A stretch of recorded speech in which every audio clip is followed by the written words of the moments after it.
A little while ago, I posted my full review of the Honkai Star Rail and Fate collaboration, concluding that it was, for many fans including me, a profound disappointment. The response since then has made it clear that this wasn't an isolated opinion. The criticism was harsh and universal. We had creators like Genizad calling it a massive disaster, and even reviewers who are normally positive about the game were giving the story abysmally low scores. There is a widespread consensus that the event simply failed to deliver on its promise. And just as a brief reminder, this wasn't about one or two small issues. The disappointment was immeasurable, and my day is ruined. We had a story that many considered to be doggy poo-poo, one that fundamentally disrespected the lore of Fate. We had an event package that felt incredibly low effort for a year-long wait, filled with recycled maps and a standard, uninspiring rewards. And we had a pattern of broken expectations, with the expected voiceover feature being an absolute failure. When you look at the dev notes, it is set for 3.5. But why can't they just hotfix it like any other live service games out there, or prepare it in advance since they had a year to do it? Is still a mystery. So we can all pretty much agree that it was bad. But that leaves a lingering, more complicated question.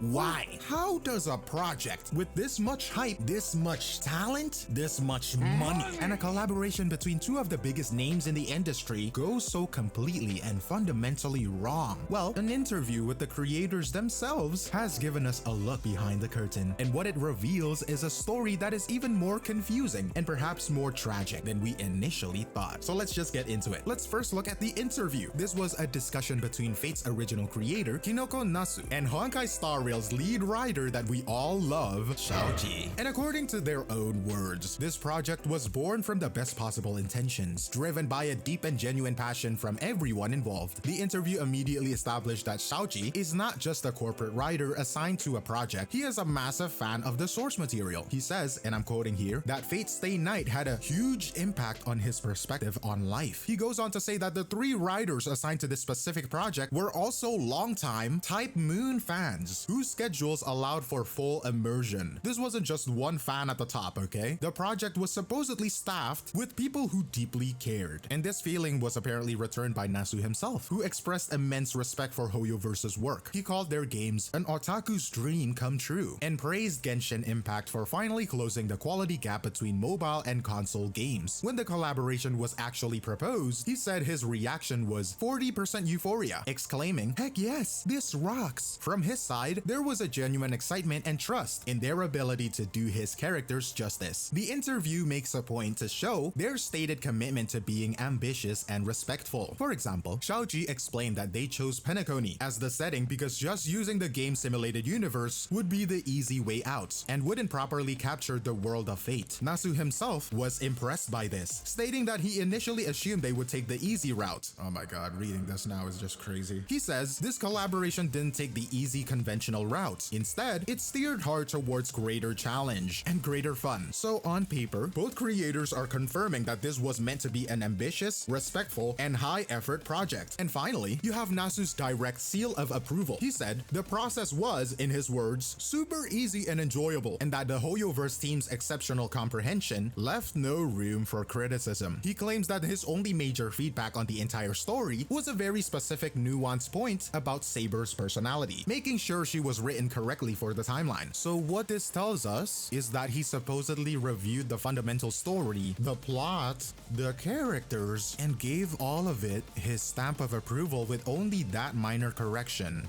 So let's recap the official narrative. A project left by a passionate superfan, admired and trusted by the original creator who gave it his direct blessing, with a stated commitment to being respectful and ambitious. It is a perfect story, an absolute dream collaboration, at least on paper, which makes the reality of what we are actually given so much more baffling. So let's place that official narrative next to the reality, because this is where the entire story falls apart, okay? The lead writer 𝗖cie tells us that Fate had a huge impact on his life and that his team wanted to recreate iconic Fate Stay Night moment. A project led by true fans should be the most respectful adaptation possible, right? So how does that project end up turning the sacred summoning ritual into a goofy slideshow with cartoon sound effects? How does it produce a story that is so tonally wrong, it feels less like a serious crossover and more like a gag manga, to the point where the actual parody series, Carnival Phantasm, feels like it takes itself more seriously. They called it a holy grail war, but there is no war, just characters hanging out. It is an unlimited Bladeworks collab with no no unlimited blade works chant in the story. It is a Rin Tosaka route with no Rin Tosaka in it. And there is Fate characters with Scott as the main protagonist. Like, the choices just feel completely disconnected from a fan's perspective. And then you have the quality paradox. In the interview, Nasu praises HoYoverse for their industry-leading production values, and 𝗖cie describes his team as comrades, fighting through hell together. So where did all that supposed effort go? Why was the event filled with recycled maps to the point where the community started memeing that Finon is British because Saber and Finon apparently came from the same place? Why was a key servant like Caster given a generic, low-effort NPC model that the game itself makes fun of? These are not the hallmarks of industry-leading quality. They're the hallmarks of a low-budget, rush project that feels like it was made in a month. And this brings us to the marketing paradox. The disconnect isn't just with a behind-the-scenes interview, it is with the official trailer shown to millions. The trailer promised a high-stakes, action-packed story. The reality was a static dialogue. The trailer featured key characters like Sparkle, who were completely absent from the final event. It advertised the story that was never delivered, leading many fans to believe the entire quest was changed at the last minute. Further evidence that this project was a chaotic, rushed mess. But the biggest and most damning disconnect is the supervision paradox. Nasu tells us the process was super easy, and that his only major feedback was a fine point about Saber's personality. If we take him at his word, this means he saw the script that contained the fundamental lore breaks, like the command spells not working. He saw the goofy slideshow summoning scene, the lazy writing, the bloated lazy writing, the bad NPC models, the missing unlimited blade works chant, and he signed off on all of it. And it goes even deeper. In the same interview, Nasu speaks at length about honoring characters' internal logic and creating stories with emotional depth. So how does he then approve a script that breaks its own lore for convenience and uses its dream setting to strip all emotional stakes from the story? It contradicts his own stated creative philosophy. So what does that suggest? There are only two possibilities, and neither of them are good. One, his supervision was super minimal, that it was basically meaningless. He glossed over it and just gave a rubber stamp of approval. Or two, he did see all of this, and he genuinely thought it was acceptable quality for his franchise. And this is why the cynical fan theory that he just got a bag and didn't really care about the outcome becomes so believable. The interview, which was supposed to build confidence, actually makes his endorsement of the final product look even worse. This disconnect between intention and reality is at the heart of why this collaboration felt so insulting. It is not just a bad event, it was a bad event that was wrapped in a language of passion, respect, and quality. A project where what they said and what they did were two completely different things. It's a little bit insane to think about. Now, what this new information tells us is that the failure, the absolute failure of HSR Fate collaboration is more complex and perhaps more tragic than we initially thought. In the last video, we established that the event was an insult. The evidence of its low quality and disrespect was overwhelming, but this video was about exploring why. And the answer isn't as simple as the developers just didn't care. The interview evidence points away from a lack of passion at the very top and towards a catastrophic failure of execution. The grand vision shared by Nasu and 𝗖cie, one of respect, quality, and passion, did not survive the journey through the actual development pipeline. The teams responsible for writing the day-to-day dialogue, for designing the quest, for allocating the budget for cutscenes, they either couldn't or wouldn't deliver on that vision. And this, in a way, makes the failure almost more tragic than a simple cash grab. I don't think it's necessarily a project that was cynical from its inception. It was a dream project for sure. It was a collaboration where all the right ingredients for success were on the table. A passionate fan as a lead writer, the blessing from the original creator, a massive budget, and two beloved IPs. And yet the final product is like so bad. It's still ruined. It represents a massive squandered opportunity. And it just leaves us with one final difficult question about creative projects in general. But let me know your thoughts in the comments below. And yeah, thanks for watching. Like, Black Butler is like genuinely gay, bro. Like